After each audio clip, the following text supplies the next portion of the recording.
Yes, good morning, students. This is Akash Kumar Zani, your physics teacher. We are studying ray optics in class 12th. Today the topic is total internal reflection. So today we will study about what is total internal reflection. So you will surprise by knowing that we are studying about refraction. Then how reflection came. हम लोग ये जान के surprise हो जाएंगे कि अब तक हम लोग रिफ्रैक्शन पढ़ रहे थे। इसके पहले हम लोग ने अपरेंट शिफ्ट पढ़ा था, अपरेंट डेप्थ पढ़ा था, और ये सारे रिफ्रैक्शन के फिनोमेना थे। अब हम यहाँ पे क्या पढ़ रहे हैं? We are going to study about reflection, that is total internal reflection. In short, it is known as TIR. So what is total internal reflection? Total internal reflection is the phenomenon of complete reflection of the light back into the same medium for angles of incidence greater than the critical angle of that medium. Now यहाँ पे कुछ चीज़ें हम लोग को जो नहीं समझ में आई हैं वो है आपका क्रिटिकल एंगल. तो सबसे पहले हम लोग क्रिटिकल एंगल समझते हैं. तो उसके लिए लेट सपोज कि यहाँ पे एक डेंसर मीडियम है और एक रेयर मीडियम है. डेंसर मीडियम हम लोग ने सपोज ग्लास ले लिया और रेयर मीडियम हम लोग ने एयर ले लिया. अब हम लोग ने एक अपना लाइट सोर्स रख दिया यहाँ पे. अब वो लाइट सोर्स क्या करेगा? हर एक डायरेक्शन में लाइट को एमिट करेगा. तो हम लोग ने कुछ लाइट रेज ले लिया है. तो पहली जो लाइट रे है वो क्या होगी आपकी? लेट सपोज कि वो उसका जो एंगल ऑफ इंसिडेंस है वो क्या है? 0 डिग्री है. तो 0 डिग्री एंगल ऑफ इंसिडेंस है तो 0 डिग्री आपका एंगल ऑफ रिफ्रैक्शन भी हो जाएगा और सीधी चली जाएगी. अब हम लोग मान लेते हैं कि एक जो लाइट है आपके किसी एंगल पे जा रही है, तो उसका एंगल ऑफ रिफ्रैक्शन आपका क्या हो जाएगा? ये रिफ्रैक्शन हो जाएगा. अब जैसे ही हम लोग सेकेंड लाइट लेंगे तो देखो एंगल ऑफ इंसिडेंस आपका यहाँ पे क्या हो जाएगा? इंक्रीज हो जाएगा. अगर एंगल ऑफ इंसिडेंस इंक्रीज हो जाएगा तो एंगल ऑफ रिफ्रैक्शन भी क्या होगा? इंक्रीज हो जाएगा.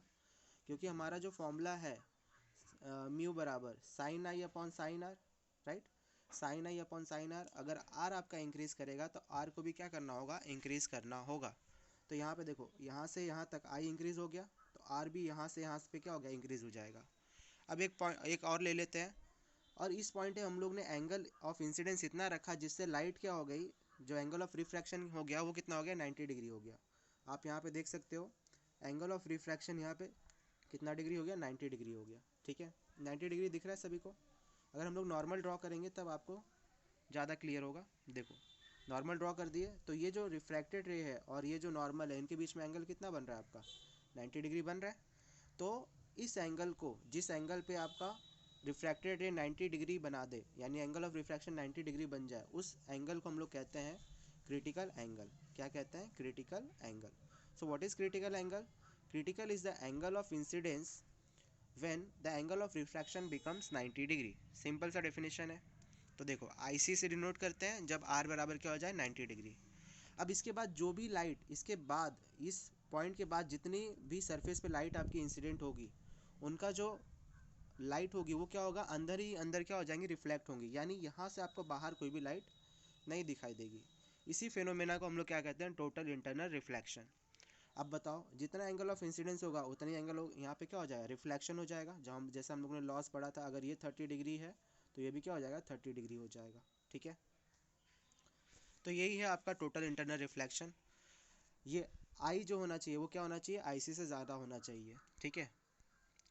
नाउ कंडीशन क्या होना चाहिए टोटल इंटरनल रिफ्लेक्शन के लिए? कंडीशन क्या है? What are the conditions for the total internal reflection? So the incident ray must be in optically denser medium. यानी जो हमारा इंसिडेंट रे होना चाहिए, इंसिडेंट रे कहाँ पे होना चाहिए? ऑप्टिकली डेंसर मीडियम में होना चाहिए. The angle of incidence in the denser medium must be greater than the angle of critical. यानी क्रिटिकल एंगल से एंगल क्या होना चाहिए? ज़्यादा होना चाहिए. क्रिटिकल एंगल से एंगल क्या होना चाहिए? ज़्यादा होना चाहिए. तभी आपका टोटल इंटरनल रिफ्लेक्शन क्या होगा? परफॉर्म होगा. Now we will calculate the relationship between critical angle and the refractive index of the any material. क्या रिलेशन होता है? डायरेक्टली होता है, इन्वर्सली होता है, क्या रिलेशन होता है वो हम लोग यहाँ पे पढ़ेंगे. तो यहाँ पे मेनली हम लोग फॉर्मूला डिराइव करने जा रहे हैं. Refractive index is equal to 1 upon sine IC. ये फॉर्मूला हम लोग क्या करने जा रहे हैं? यहाँ पे डिराइव करने जा रहे हैं. यही रिलेशन होता है किसके किसके बीच में? Refractive index of the medium and critical angle. चलो देखो यहाँ पे, critical angle is the angle of incidence in the denser medium for which angle of refraction in the rarer medium is 90 degree. As already I have told you the definition, the same definition is written over here of critical angle. Now, as we know, the refractive index of any medium, for example air with respect to glass, ठीक है, air with respect to glass क्या हो जाएगा, sine i upon sine r. Now sine r की value क्या होगी, 90 degree, और are जब 90 डिग्री है तो आई बराबर क्या लिख सकते हैं, आई सी लिख सकते हैं. तो म्यू ए जी यानी reflective index of air with respect to glass is equal to sine i c. So हम लोग को पता है by the principle of reversibility हम लोग ने पढ़ा था कि mu 1 2 into mu 2 1 is equal to क्या होता है, 1 होता है. और अगर ये 1 होता है तो हम लोग क्या लिख सकते हैं, म्यू ए जी की जगह पे लिख सकते हैं 1 अपॉन म्यू जी ए लिख सकते हैं. And because of that mu g of a with respect to reflective index of glass with respect to air will be equal to 1 upon sine i c. That means critical angle. अब जैसे मान लो आपका किसी का critical angle जो है 30 degree है, तो उसका रिफ्रैक्टिव इंडेक्स यहाँ से हम लोग आराम से निकाल सकते हैं. साइन 30 की वैल्यू कितनी होती है, 1/2, यानी 1/1/2, ये 2 ऊपर चला जाएगा, यानी उसका रिफ्रैक्टिव इंडेक्स कितना आ जाएगा आपका, 2 आ जाएगा. आई होप कि ये क्लियर हो गया होगा आपको. चलो आगे चलते हैं हम लोग.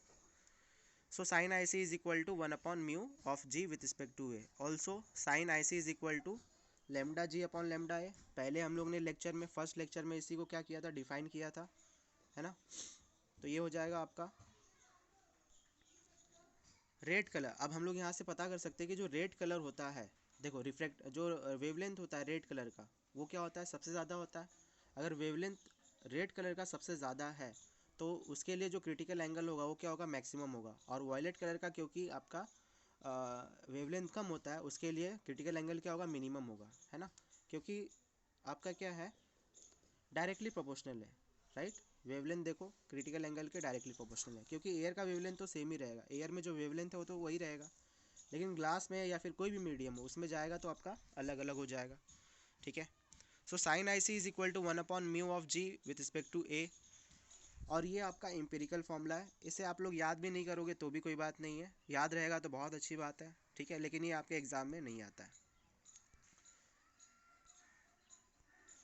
सो एप्लीकेशन क्या है टी आई आर का. जैसे आप लोग ने देखा होगा कि जो रोड होते हैं गर्मियों के दिन में क्या होते हैं, जो रोड है, जब आप कार से जा रहे हो तो रोड पे आपको क्या दिखाई देता है, पानी जैसा दिखाई देता है. वो क्यों होता है, because of total internal reflection.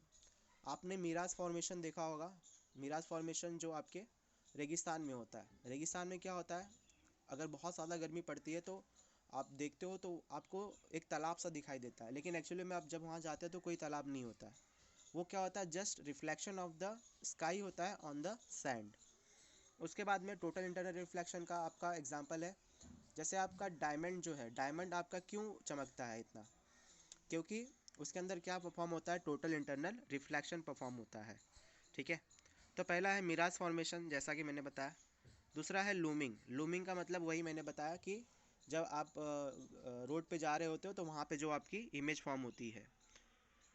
Totally reflecting prism. अब ऐसे प्रिज्म क्या करते हैं, इमेज को इन्वर्ट कर देते हैं. यानी इमेज अगर आपकी ऐसी होगी तो इमेज को इन्वर्ट करने के लिए हम लोग, यानी सीधा करने के लिए या फिर उल्टा करने के लिए हम लोग क्या करते हैं, इस प्रिज्म का यूज़ करते हैं. वो प्रिज्म का यूज़ करेंगे हम लोग. ऑप्टिकल फाइबर, ये सबसे बेस्ट एग्जांपल है आपका. ऑप्टिकल फाइबर्स क्या होते हैं, तो ऐसे फाइबर्स जो क्या करते हैं, सिग्नल जो है वो लाइट के फॉर्म में ट्रेवल करती है.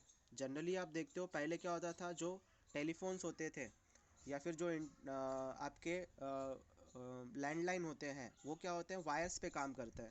तो वायर्स में काम करने की वजह से क्या होता है, जो वायर होता है उसका रेजिस्टेंस होने की वजह से जो हम लोग बोलते हैं वो धीरे धीरे क्या होते जाता है, वो इन्फॉर्मेशन आपकी घटती जाती है. और बहुत अगर लॉन्ग डिस्टेंस पे लेके जाना है तो बहुत ही मुश्किल है उतने दूर तक पहुँचा पाना. साथ ही बीच में क्या हो जाएगा, आपका नॉइस भी ऐड हो जाएगा उसके अंदर. उन सबको मिनिमाइज़ करने के लिए हम लोग ने क्या बनाया, ऑप्टिकल फाइबर बनाया. क्यों बनाया, क्योंकि ऑप्टिकल फाइबर में हम लोग किसका यूज़ करते हैं, लाइट सिग्नल का यूज़ करते हैं.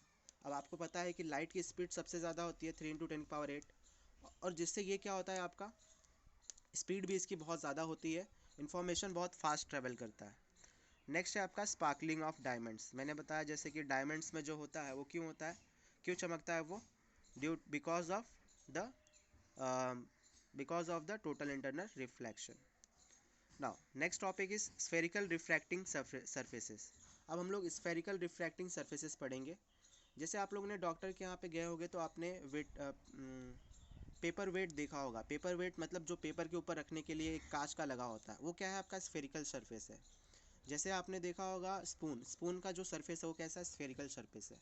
यानी कोई भी चीज़ स्फेरिकल सरफेस अगर होगी तो वहाँ पे हम लोग ये वाला यहाँ का कॉन्सेप्ट हम लोग लगा सकते हैं. ठीक है. So spherical refracting surface is a part of sphere of refracting material. जो भी रिफ्रैक्टिंग मटेरियल उसका ही क्या होता है? पार्ट होता है. Refracting surface which is convex towards the rare medium is called convex refracting surface. अब देखो सबसे इंपॉर्टेंट बात है ये कि हम लोग कैसे डिसाइड करते हैं कि वो कॉन्वेक्स रिफ्रैक्टिंग सरफेस है. तो हम लोग रेयरर मीडियम से डिसाइड करते हैं. यानी रेयरर मीडियम की तरफ जो भी आपका सरफेस होगा, अगर कॉन्वेक्स सरफेस आपका रेयरर मीडियम की तरफ है तो उसे हम लोग क्या बोलेंगे? Convex refracting surface. For example जैसे ये है आपका, ठीक है, ये आपका डेंसर है और यहाँ पे आपका रेयरर है. तो आप यहाँ से अगर आप गेस करिए कि ये कौन सा सरफेस है, कॉन्वेक्स है कि कॉन्केव है. यस, हम लोग यहाँ से देखेंगे, रेयरर मीडियम से देखेंगे. तो रेयरर मीडियम से देखोगे तो ये बल्ज आउट है, और अगर बल्ज आउट होता है आपका तो वो कौन सा सरफेस होता है? कॉन्वेक्स रिफ्रैक्टिंग सरफेस होगा. ठीक है. और अगर यही अगर मैं ऐसे ड्रॉ कर देता, वेट अ मिनट, अगर मैं इसको ऐसे ड्रॉ कर देता, ये आपका डेंसर है यहाँ पे और यहाँ पे आपका रेयरर है, तो कौन सा हो जाता है? ये कॉनकेव रिफ्रैक्टिंग सरफेस है ना. कॉनकेव, केव मतलब गुफा जैसे होता है, ये कॉनकेव. ठीक है. आई होप कि ये क्लियर होगा आपको. चलो आगे बढ़ते हैं हम लोग. So a refracting surface which is concave towards the rarer medium is called concave refracting surface. अब जैसे ये वाला सरफेस कौन सा हो गया? कॉन्वेक्स. और ये वाला क्या हो गया? कॉनकेव. सो रेयरर मीडियम, डेंसर मीडियम, यहाँ पे आप देख सकते हो ये आपकी क्या हो गई? Principal axis. ये हो गया आपका पोल और सेंटर ऑफ अपर्चर. सी आप डिनोट करेंगे. आर क्या हो जाएगा? Radius of curvature. So A P C B is क्या है? Principal axis. A P C B दिख रहा है? ए पी सी बी ये आपकी प्रिंसिपल एक्सिस है. ठीक है. ठीक है. अजम्पशंस क्या क्या लेके चलेंगे हम लोग यहाँ पे? Object is the point object. हम लोग ऑब्जेक्ट को हमेशा क्या लेंगे? पॉइंट ऑब्जेक्ट लेंगे. ऐसे ऑब्जेक्ट को नहीं लेंगे हम लोग. कहाँ से लेंगे? सिर्फ पॉइंट ऑब्जेक्ट, एकदम पॉइंट, जैसे आपका पॉइंट ऑब्जेक्ट की तरफ काम करेगा वही ऑब्जेक्ट हम लोग क्या करेंगे? लेंगे और उसी का इमेज यहाँ पे फॉर्म करेंगे. The incident and the refracted rays make small angles with the principal axis. यानी प्रिंसिपल एक्सिस के साथ में जो एंगल ऑफ इंसिडेंस है और रिफ्रैक्टेड रे है वो क्या बनाएंगे? आपके बहुत स्मॉल एंगल बनाएंगे. यानी लेस देन 10 डिग्री आपका होगा. यानी लेस देन 10 डिग्री होता है तो मैंने आपको बताया था साइन आई को हम लोग क्या लिख सकते हैं? आई लिख सकते हैं. ठीक है. और कॉस आई को क्या लिख सकते हैं? 1 लिख सकते हैं हम लोग, क्योंकि एंगल बहुत स्मॉल होता है. और कॉस जीरो की डिग्री कितनी होती है? 1 होती है. और स्मॉल होने की वजह से जो लेस नंबर है उसको हम लोग अप्रॉक्सीमेट क्या करते हैं? ज़ीरो अज्यूम कर सकते हैं. लेकिन साइन आई के केस में ज़ीरो नहीं अज्यूम कर सकते. उस केस में आपका कुछ ना कुछ एंगल होगा उसका. ठीक है. तो आप ये याद रखिएगा, अगर एंगल स्मॉल है तो साइन थीटा को हम लोग क्या लिख सकते हैं? थीटा लिख सकते हैं. और कॉस थीटा को 1 लिख सकते हैं. और टैन थीटा को हम लोग क्या लिख सकते हैं? हम लोग थीटा लिख सकते हैं. ठीक है. चलो. The aperture. अपर्चर क्या होता है? जहाँ से आपका रिफ्रैक्शन हो रहा है या फिर रिफ्लेक्शन हो रहा है. The portion of the refracting और reflecting material from which the refraction और रिफ्लेक्शन टेक्स प्लेस. ठीक है. सो कार्टेशियन साइन कन्वेंशन हम लोग यहाँ पे देखेंगे. The incident ray is taken from the left to right. यानी हम लोग ऑब्जेक्ट हमेशा कहाँ पर रखेंगे? अपने लेफ्ट हैंड साइड में रखेंगे. All the distances are measured from the pole of the refracting surface. यानी हम लोग जो डिस्टेंसेस मेजर करेंगे, यानी object distance, image distance, centre of curvature, focal length, radius of curvature, ये सारे डिस्टेंस हम लोग कहाँ से मेजर करते हैं? Pole of the refracting surface. The distances measured along the direction of the incident ray are taken positive. यानी जिस डायरेक्शन में आपका इंसिडेंट रे है उसे हम लोग पॉजिटिव लेंगे. तो हमारी रे इस डायरेक्शन में होगी तो इस डायरेक्शन को पॉजिटिव लेंगे, अपोजिट डायरेक्शन को नेगेटिव लेंगे. ठीक है. इजी ये कहने का मतलब है. Vertical distances measured from the principal axis, यानी प्रिंसिपल एक्सिस से ऊपर की तरफ जो हम लोग डायरेक्शन लेंगे वो क्या लेंगे, पॉजिटिव, और उसके नीचे क्या लेंगे, नेगेटिव। तो फिर से ये साइन कन्वेंशन में बता दे रहा हूँ आपको। ऑब्जेक्ट हमेशा लेफ्ट साइड रखेंगे, लाइट रे आपकी लेफ्ट से राइट की तरफ मूव करेगी, लेफ्ट से राइट की तरफ हम लोग पॉजिटिव डायरेक्शन लेंगे, right to left negative direction लेंगे।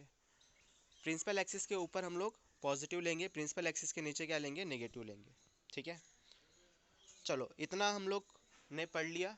अब इस चीज़ को आप लोग रिवाइज कर लीजिएगा एक बार, और बाकी जो नेक्स्ट टॉपिक है refraction at the convex surface, ये हम लोग नेक्स्ट पीरियड में या फिर नेक्स्ट लेक्चर में करेंगे।